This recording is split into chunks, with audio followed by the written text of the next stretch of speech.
De bonnes perspectives pour refermer le dialogue État-secteur privé, plusieurs difficultés soulevées, des réponses apportées, un secteur privé désormais au parfum des opportunités de la ZLECAf. Nous irons à Bobo pour les derniers échanges et les conclusions. Mieux comprendre les causes du terrorisme et solutions pour une implication des populations dans la lutte. Le MPP referme ses premières journées parlementaires sur des recommandations.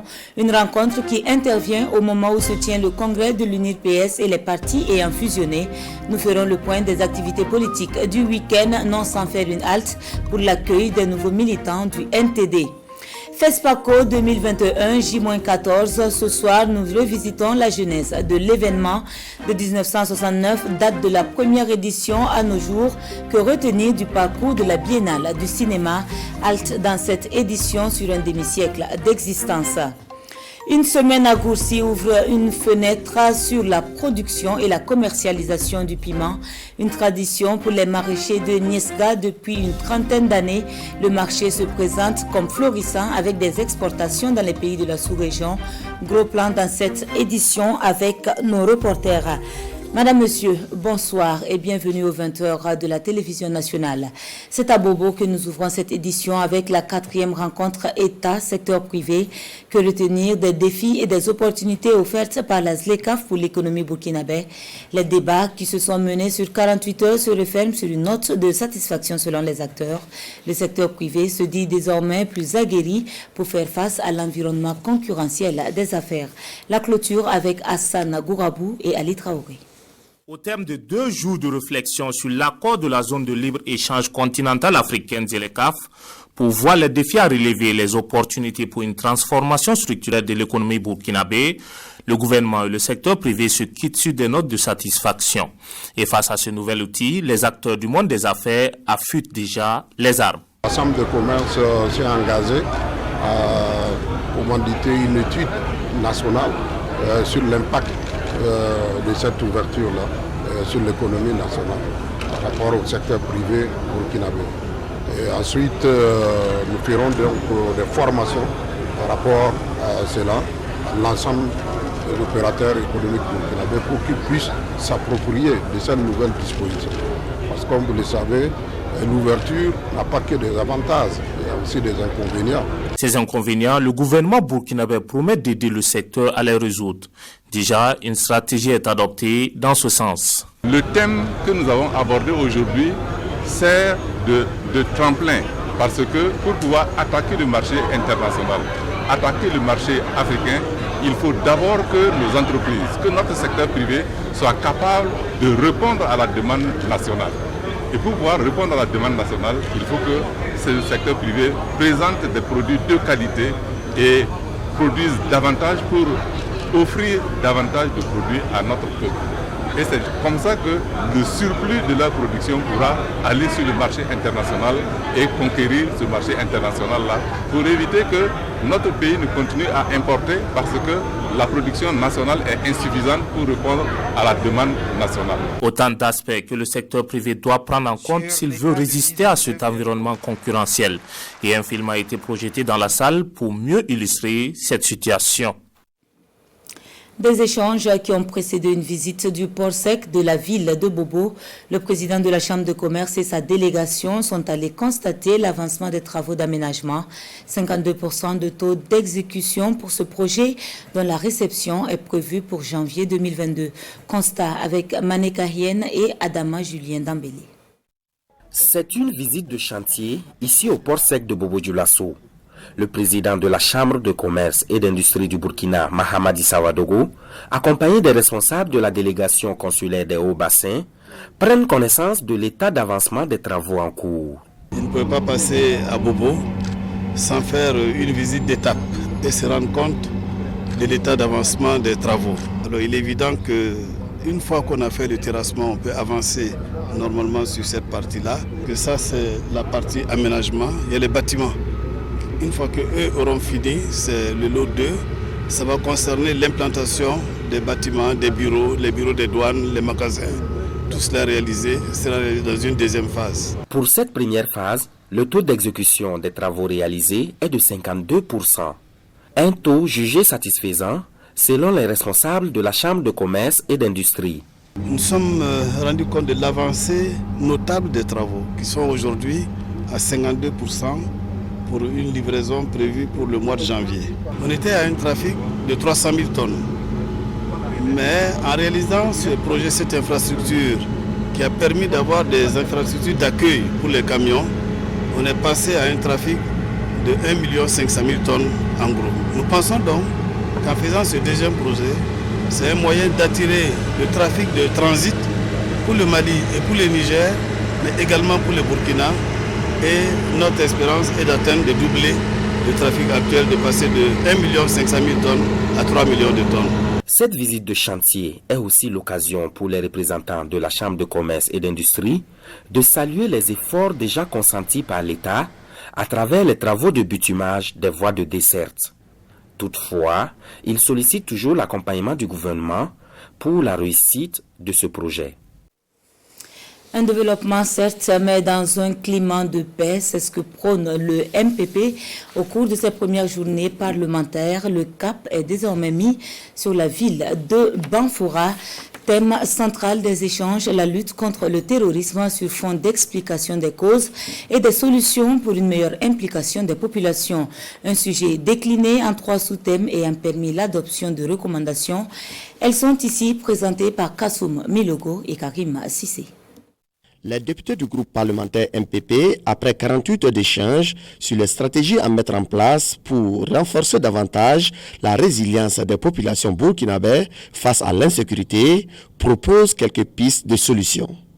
Des recommandations qui, selon eux, pourront contribuer à améliorer la situation sécuritaire sur le terrain.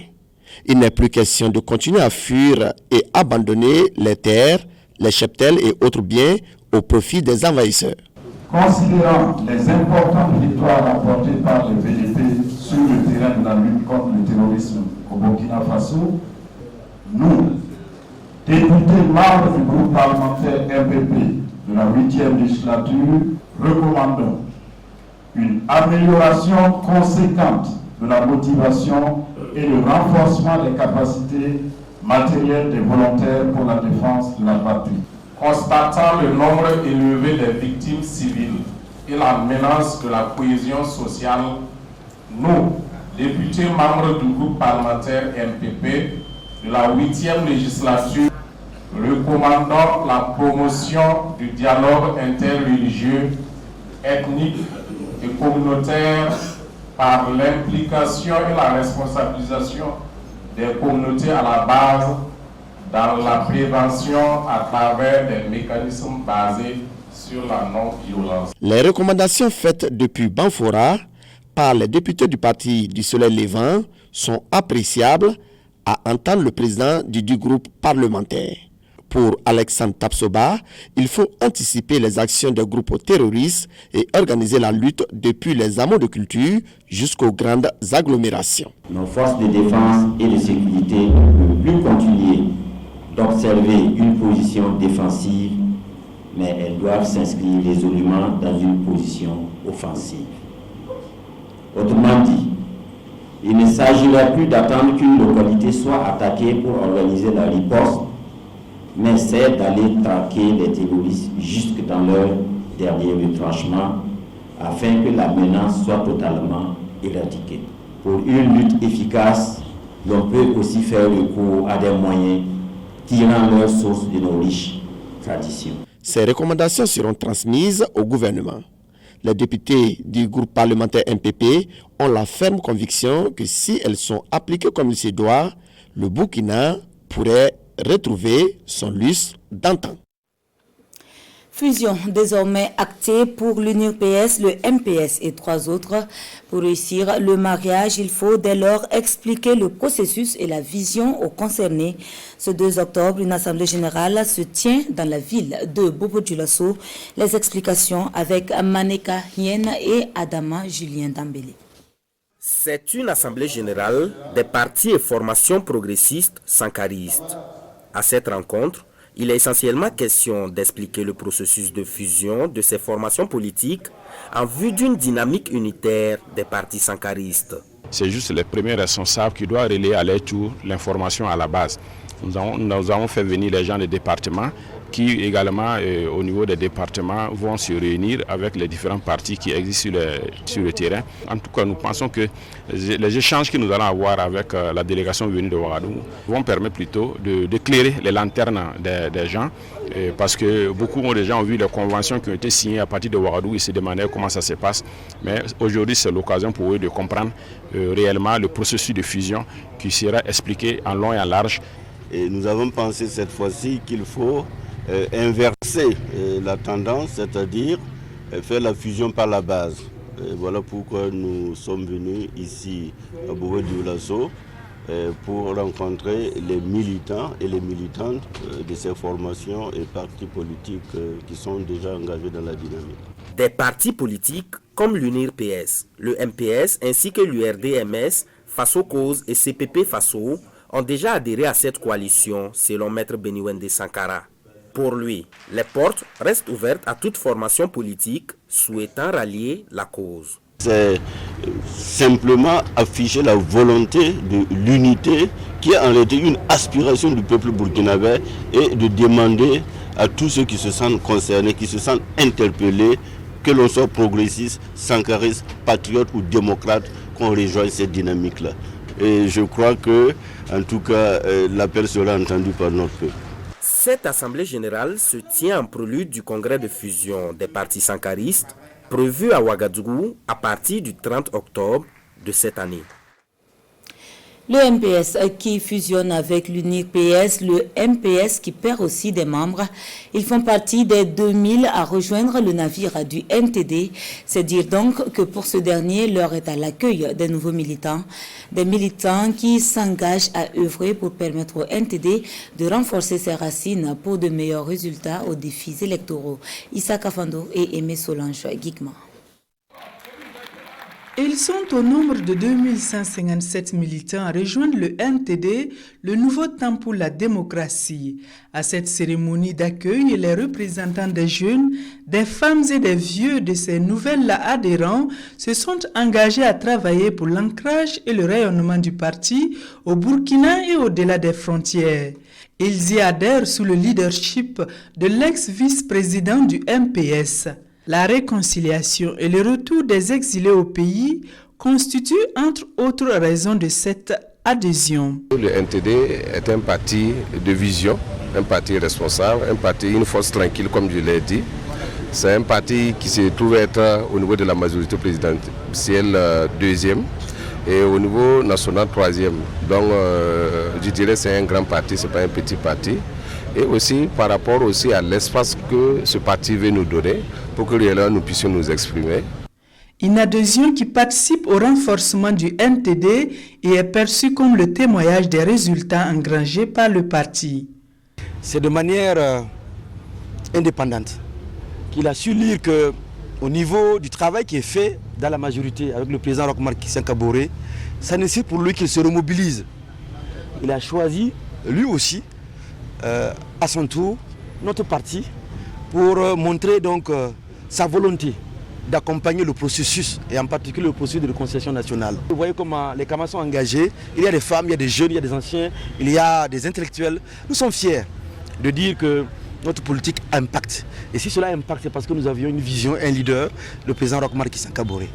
Ces nouveaux militants se disent prêts à engager des actions pour permettre au parti de prendre racine et d'obtenir des grands résultats aux consultations électorales à venir. Nous repartons dans les Cascades pour la rencontre ministre de la Sécurité FDS. Il y est question de l'agenda de la mise en œuvre de la politique nationale de sécurité. Des échanges, il est attendu une meilleure articulation des forces pour plus de résultats sur le terrain. Les détails de la rencontre avec Drissa Traoré et Adama Julien Dambélé. Une minute de silence en hommage aux soldats tombés à Mentao, au nord du pays, le 29 septembre dernier. C'est parti pour des échanges directs entre Maxime Koné et ses représentants des forces de défense et de sécurité des Cascades. À l'ordre du jour, l'agenda de la mise en œuvre de la politique de sécurité nationale. Que ce soit la politique de sécurité nationale ou la stratégie de sécurité nationale et aussi la stratégie de lutte contre le terrorisme.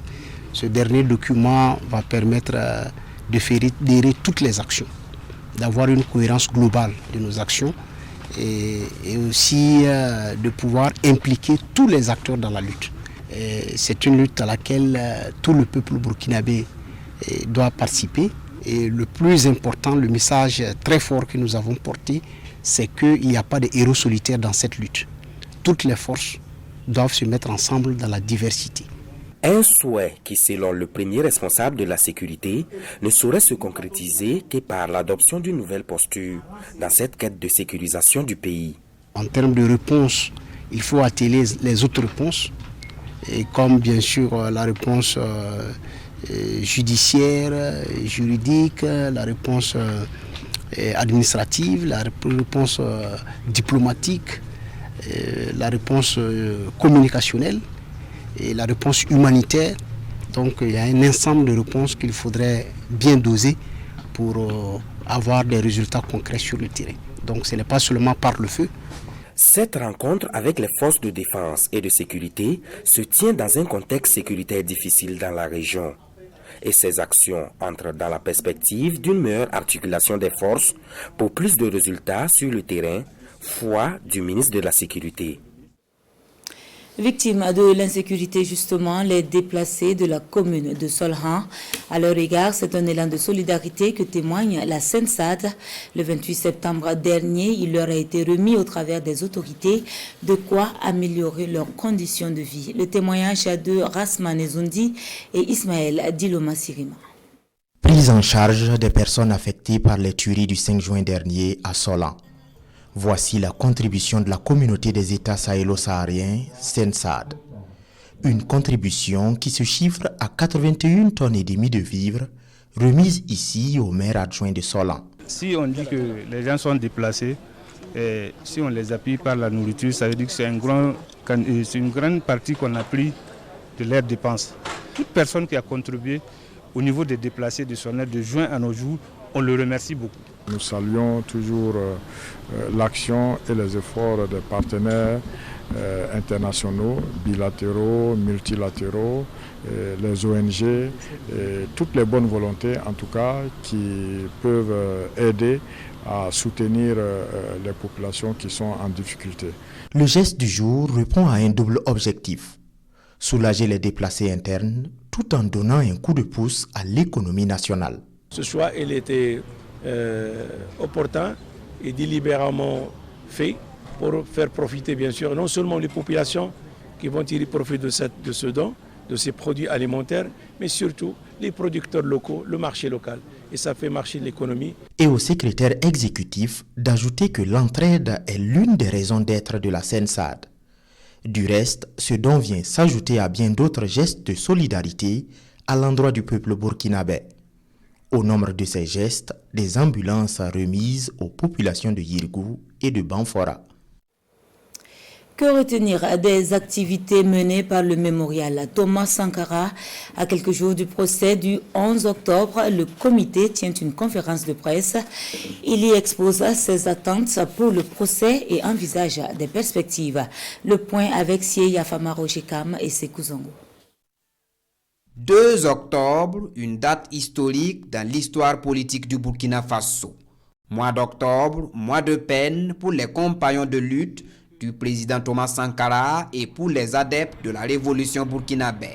Pour la mémoire du père de la révolution, un projet gigantesque dénommé Mémorial Thomas Sankara est lancé en 2016 et 6 ans après, des membres du comité international du mémorial font ici une halte pour dresser un bilan à mi-parcours. Ces camarades de lutte du capitaine président Thomas Sankara égrènent à la presse les points positifs de ce projet qui implique également l'État burkinabé. Un plan architectural a été produit et il est en cours de finition par un pool de 3 cabinets d'architecture avec comme chef de file le célèbre architecte Kéré Francis. La question du foncier du site du mémorial Thomas Sankara, ex-conseil de l'entente, est en cours de résolution.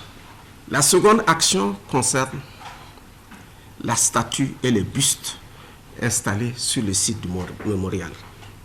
il y a eu aussi une campagne de mobilisation des ressources financières et des archives. Mobilisation immédiate le jour du lancement, 55 millions de francs CFA. Promesse non libérée des entités privées en 2017, 1,2 milliard de francs CFA. Enfin, promesse non libérée de l'État du Burkina en 2018 de 3 milliards. Autre point de cette conférence de presse, le procès Thomas Sankara et ses compagnons dont l'ouverture est annoncée pour le 11 octobre prochain. Pour Pierre Ouedraogo et ses compagnons, le rendez-vous de la vérité et de la justice est enfin là et ils attendent beaucoup de cette justice des hommes. Les acteurs de la société civile sympathisant de l'idéal du président Thomas Sankara souhaitent que ce projet soit enregistré pour servir d'outil pédagogique. Au mieux, il serait bon d'en faciliter la radiodiffusion. Nous appelons donc à une mobilisation populaire pour soutenir le procès. Nous avons confiance en la justice de notre pays pour conduire à terme ce procès historique et montrer à tous qu'attenter à la vie humaine ne conduit ni à la gloire ni à la vénération, mais à une condamnation pénale. Thomas Sankara et ses compagnons assassinés le 15 octobre 1987, une date commémorée chaque année au Burkina Faso. Pour cette année, dépôt de gerbes, conférences publiques, projections débats et activités sportives sont prévues, annoncent les conférenciers. Changement de registre. Ce 2 octobre est marqué par la rentrée scolaire des classes préparatoires aux grandes écoles. C'est la ville de Bobo qui a été choisie pour le lancement officiel de la première promotion. Une cérémonie présidée par le ministre de l'Éducation, comme nous le montre ce compte-rendu de Betty Bienahon et Ismaël Saturnin Paris. La rentrée scolaire des classes préparatoires aux grandes écoles lancée ici officiellement par le ministre en charge de l'Éducation nationale Stanislas Ouarou. 96 apprenants au total. Ils sont 48 à Bobo-Dioulasso et l'autre moitié à Ouagadougou, qui vont suivre des cours dans les disciplines scientifiques et de la technologie.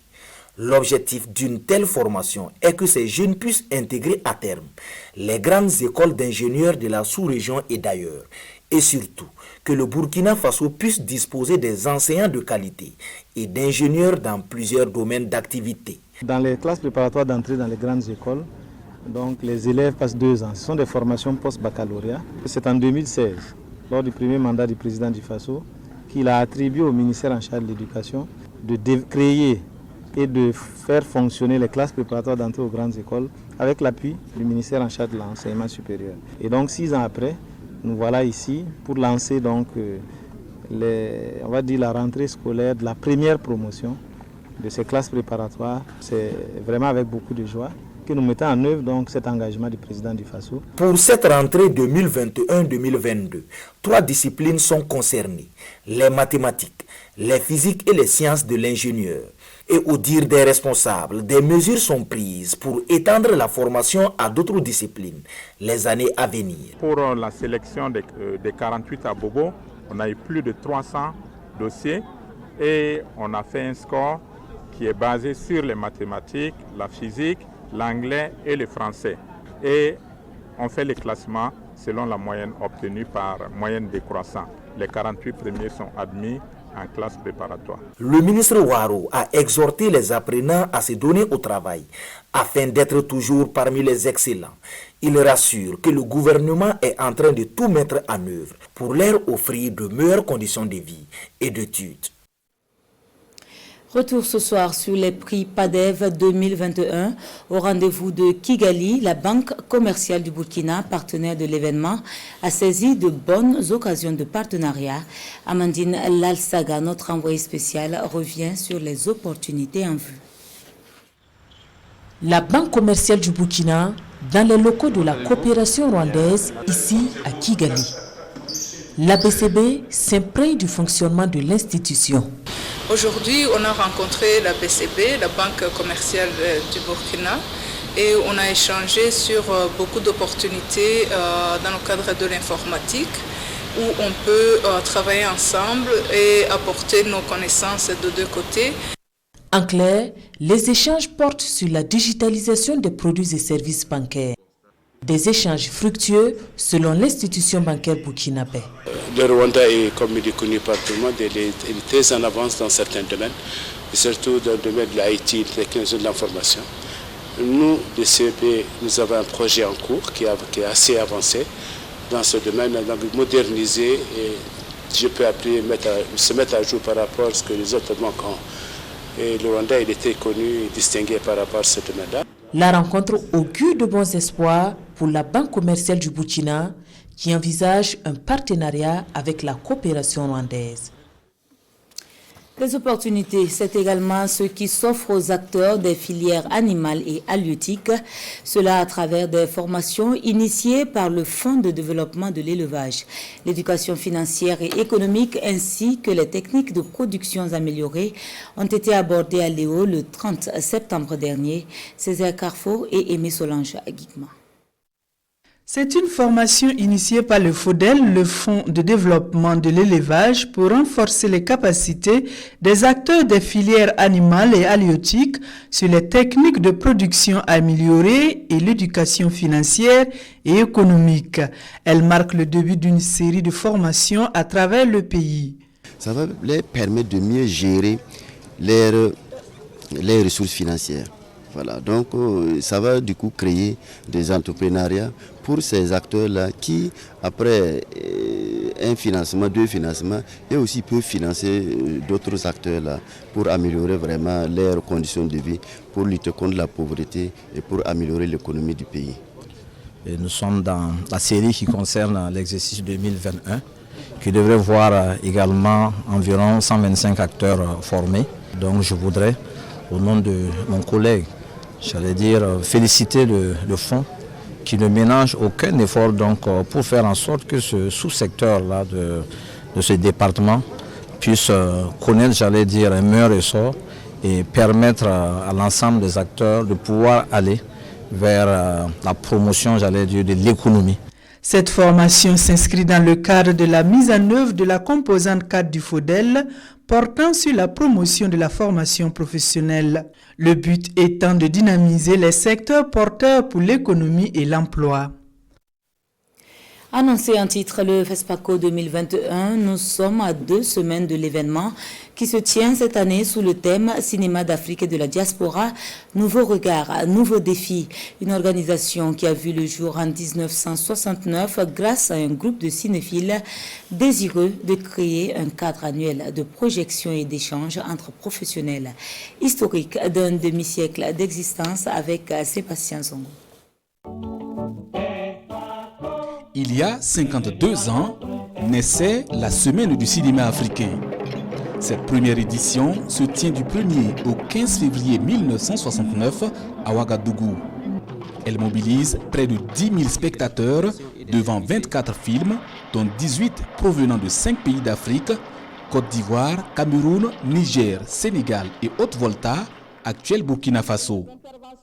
L'initiative est d'un groupe d'amis cinéphiles, Alimata Sanambéré, Amidou Ouedraogo, Claude Prieux, Daouda Saint-Pouré, Eugène Lompo, François Bassolé, Louis Laouchez, Michel Hazard et Odette Sanogo.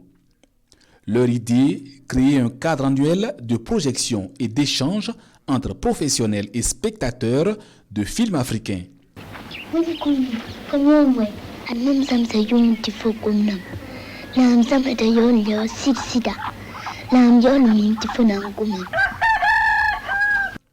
À la deuxième édition, le nombre de films passe de 24 à 40 en provenance de 9 pays africains. Les spectateurs sont estimés à 20 000. L'engouement impose des changements majeurs. À la troisième édition, en 1972, la Semaine du cinéma africain est institutionnalisée et rebaptisée Festival panafricain du cinéma de Ouagadougou. Les films sont désormais en compétition et un grand prix, étalon du Yénéga, est institué. Le premier à le remporter est Oumarou Ganda du Niger avec sa fiction Le Oiseau polygame. C'est à partir de 1979 que le FESPACO devient biennal et se déroule les années impaires. Le MICA, marché international de la télévision et du cinéma africain, est organisé pour la première fois à la 8e édition en 1983. Ce cadre de rencontre entre acheteurs et promoteurs du 7e art africain vise à prendre en compte la télévision comme outil de promotion du film africain. Le mot intègre alors le nom du festival qui devient Festival panafricain du cinéma et de la télévision de Ouagadougou. Dans les années 80, le FESPACO prend un véritable essor international durant la période révolutionnaire. Ils sont à ce jour 24 lauréats de l'étalon du Yénéga de 15 nationalités, parmi lesquelles 2 Burkinabés. Idrissa Ouedraogo avec Tilay en 91.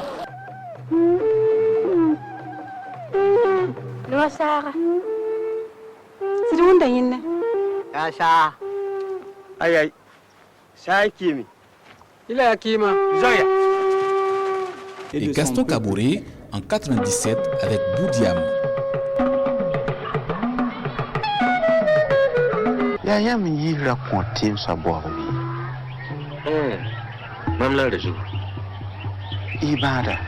En plus d'un demi-siècle d'existence, le FESPACO continue de faire de Ouagadougou la capitale du cinéma africain, première vitrine pour les cinéastes du continent. L'étalon d'or de Yenenga est décerné au film The Mercy of the Jungle de Rwanda.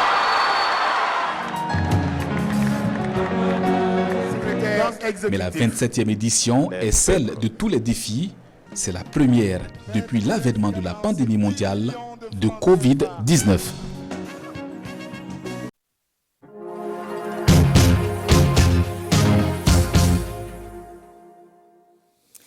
Une semaine à Goursi s'intéresse ce soir à la production du piment. Niesga, localité située à quelques encablures de Goursi, s'y consacre depuis près d'une trentaine d'années. Le piment se vend pourtant cher sur le marché parce que très prisé par des pays voisins comme le Ghana et la Côte d'Ivoire, de quoi susciter l'intérêt de plusieurs jeunes en quête d'emploi. Le marché du piment de Niesga, c'est le sujet que vous proposent Sie Lassina Ouattara et Ahadi Sandamba. Mariam Ouedraogo est une vendeuse de condiments dans la ville de Goursi. Elle est installée au bord de la route nationale numéro 2, juste au bas de son étal. Et un gros tas de piments en détail. C'est la production familiale qu'elle écoule ainsi à cause de la mévente du piment cette année. Les années antérieures, Mariam se contentait seulement d'écouler sa production au prix en gros. Il y a des producteurs qui refusent de vendre à 1500 francs le seau et le piment risque de pourrir. Mais je ne laisserai pas pour mon mari pourrir. C'est pourquoi je vends en détail. En vendant le seau à 1500, il y aura une perte. Mais en détail, non. D'autres producteurs, par contre, sont obligés de se plier à la loi du marché.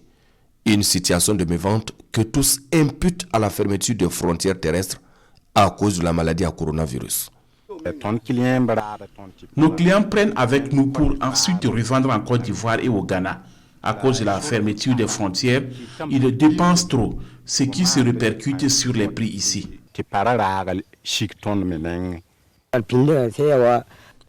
Avant la fermeture des frontières, le piment se vendait à 6 000 francs le seau.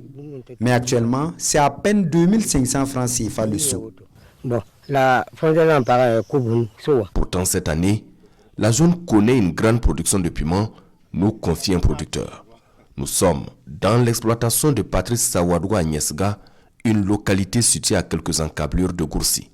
Plusieurs spéculations au menu avec le piment en premier choix. Ici, tous ou presque produisent le piment pour son coût et surtout pour son rendement. Quand on sème le piment, on a seulement 1 mois pour commencer à récolter. Les récoltes se font chaque 10 jours pendant 3 mois. La production du piment est entrée dans les habitudes des populations de Niesga il y a plus de 3 décennies. Et chaque année, ce sont plusieurs milliers de tonnes qui sortent des champs avec une majorité exportée vers la Côte d'Ivoire et le Ghana. En témoignent ces sacs contenant du piment en attente d'être chargés et convoyés. Sur place à Gourcy, nos reporters ont aussi fait une immersion dans le quartier des Forgerons, un quartier qui existe après près de 5 siècles de création du royaume du Yatenga.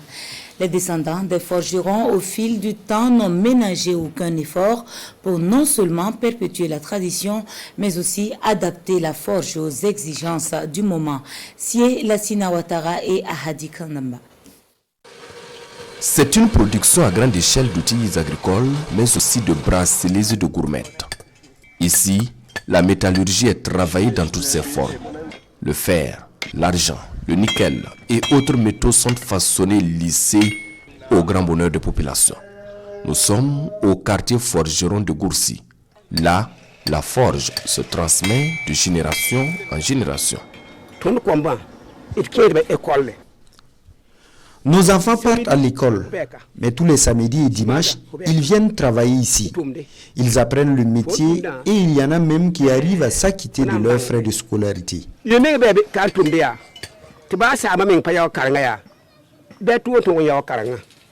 Autrefois une tradition, la forge est devenue de nos jours un métier pour toute la communauté.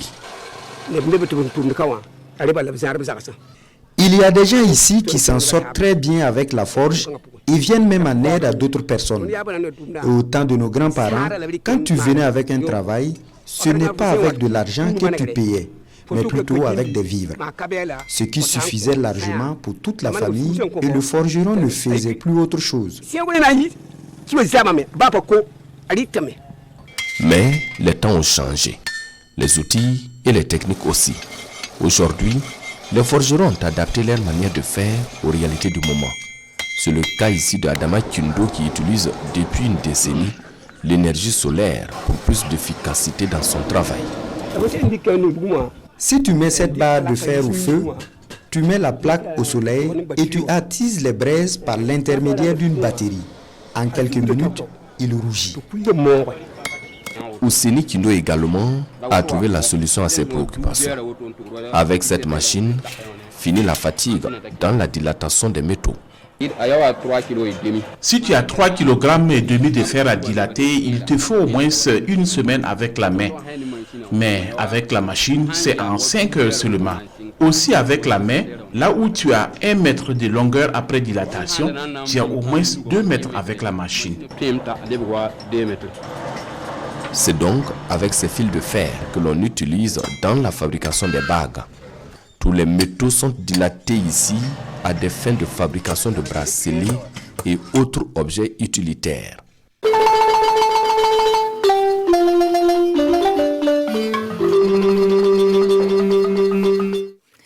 Voilà, une pointe d'humour à présent pour égayer cette édition avec la sortie de la première promotion des Divas du Rire. Il s'agit d'un collectif d'architectes de rire qui font leur sortie sur scène après 7 mois de formation. Une sortie en ce 30 septembre qui leur a permis de faire montre de leur talent au public. Les précisions avec Gérard Sommet et Vincent Kenkoubego. Voici les 10 premières humoristes formées au collectif des architectes du rire. C'est avec passion et dévouement qu'elles ont passé 7 mois à perfectionner leur talent. Toutes des femmes, c'est aujourd'hui qu'elles font leur première sortie sur scène afin de montrer ce qu'elles ont appris pendant la formation. Ton loyer dépend de madame la directrice du Fonnet. C'est pas facile d'être à bout du contrat comme madame témoignage. À travers cette cérémonie, le collectif des Divas du Rire vise à promouvoir l'humour au féminin avec cette première promotion. Une cérémonie qui a mobilisé plusieurs aînés de cet art venus de divers pays pour soutenir et encourager l'initiative. Il y a beaucoup de femmes et de filles qui venaient me voir souvent après mes prestations pour me demander s'il y avait des cadres dans lesquels elles pouvaient se former. Donc il faut dire que j'ai été sensible à ces questions-là et j'ai vu sur le terrain aussi que le besoin se faisait sentir, il était concret. Donc c'est pour ça que j'ai initié cette formation dédiée uniquement aux femmes et aux filles. À la sortie de cette cérémonie, de grands projets sont annoncés. Ainsi, le collectif des architectes du rire donnera l'occasion à ces filles de faire des spectacles à l'extérieur. Notamment, 2 d'entre elles ont été retenues pour participer à un festival d'humour au Togo et une autre des divas participera au Parlement du rire en Côte d'Ivoire. C'est pas à chaque fois qu'on peut avoir ce genre d'opportunité. Franchement, je peux vraiment pas expliquer ce que je ressens actuellement. Moi, ce que je voulais, c'était ça, juste la réussite de ce spectacle de ce soir. Et c'est un nouveau départ pour moi dans l'humour burkinabé. L'initiative a été un succès grâce à un soutien du Fonds de développement culturel et touristique et la structure Africalia qui appuie les activités culturelles et artistiques. Donc à partir du moment où on prend la peine de monter un programme de formation pour des femmes humoristes et d'avoir l'ambition de pouvoir leur permettre de rêver une carrière artistique, de pouvoir les positionner sur des scènes dans la sous-région, c'est super important. Le projet a été mûri et développé par l'artiste humoriste Moussa Ouedraogo, directeur du collectif des architectes du rire. Il entend par cette initiative susciter une nouvelle génération d'humoristes, notamment dans le milieu féminin. Des rires, mais aussi des larmes, un temps pour tout, nous disent les saintes écritures. Ainsi s'articule la vie. La RTB pleure Aboubakar Sidiki Ouattara en service à la RTB2 au bassin. Il est décédé le 30 septembre des suites de maladie. L'inhumation est intervenue ce 1er octobre dans son village natal de Kwakwale. Le dernier adieu avec Madou Ouedraogo, Siriki Milogo et Ismaël Saturnin Paris. La grande faucheuse a encore frappé l'homme que le monde de la communication pleure est Aboubakar Sidiki Ouattara. Parents, amis et collègues rendent un hommage aux disparus. DCK était un agent très engagé, très disponible. Au nom du directeur général de la RTB, au nom de tous les agents de la RTB et à mon nom propre, je présente nos condoléances à toute la famille éplorée. De la morgue de l'hôpital Sourousanou à son village, en passant par la RTB de Bobo, les témoignages ne manquent pas pour qualifier l'homme. C'est quelqu'un qu'on a eu à cheminer ensemble, à travailler ensemble. Garde de lui de très très belles souvenirs. Un homme disponible, courtois. Né le 4 août 1969 à Gagnon en Côte d'Ivoire, Aboubakar Sidiki Ouattara est arrivé à la RTB en 1993 comme pigiste. Et c'est en 2006 qu'il intègre la fonction publique. Il servira à Radio Bobo, devenue RTB de radio, et interviendra également à la RTB de télé. Et c'est ici, dans son village de Kwakwali, qu'Aboubakar Sidiki Ouattara repose désormais, laissant derrière lui une veuve, des enfants et des collègues inconsolables. DICK repose en paix. C'est ce qui referme l'édition de ce soir. Excellent week-end à vous. On se dit à demain, Dieu voulant. Bonsoir.